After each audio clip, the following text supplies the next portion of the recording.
μεσάνοιξη. Κοιτάξτε ψηλά στον ουρανό. Κάτι μικρό και γρήγορο πετάει. Από πάνω σαν τηγάνι, από κάτω σαν βαμβάκι και από πίσω ψαλιδάκι. Τι είναι? Είναι το χελιδόνι, ο αγγελιοφόρος της Άνοιξης. Ταξίδεψε μέρες πολλές από την Αφρική. Πέρασε θάλασσες και βουλά για να μας βρει. Ήρθε λοιπόν η ώρα για τα χελιδονίσματα. Ξέρετε τι είναι αυτό το παλιό έθιμο? Είναι τα κάλαντα της Άνοιξης. Παλιά την 1η ή την 21η Μαρτίου τα παιδιά έβγαιναν στους δρόμους. Κρατούσαν στα χέρια τους την χελιδόνα, που ήταν ένα ξύλινο ομοίωμα χελιδονιού.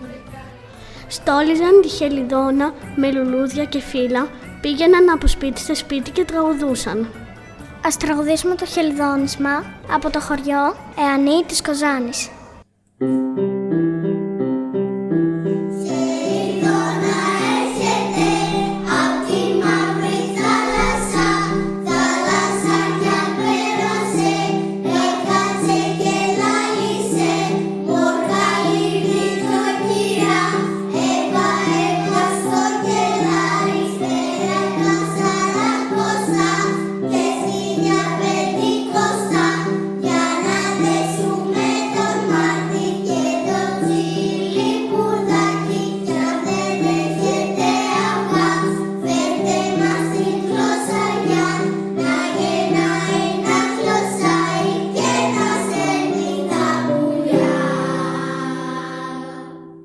Οι νοικοκυρές έβγαιναν στις πόρτες με χαμόγελο. Έδιναν στα παιδιά αυγά ή και λίγο σιτάρι. Έτσι γιόρταζαν που έφυγε ο βαρύς χειμώνας. Σήμερα κρατάμε την παράδοση ζωντανή. Φοράμε στο καρπό μας το μάρτι που είναι φτιαγμένος από άσπρη και κόκκινη κλωστή. Για να μην μας κάψει ο πρώτος ήλιος της Άνοιξης.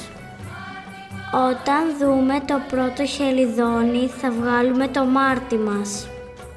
Θα τον αφήσουμε πάνω σε κλαδιά των δέντρων. Για να τον πάρουν τα πουλιά και να πλέξουν τη φωλιά τους. Ακούστε, τα χελιδόνια άρχισαν ήδη να χτίζουν.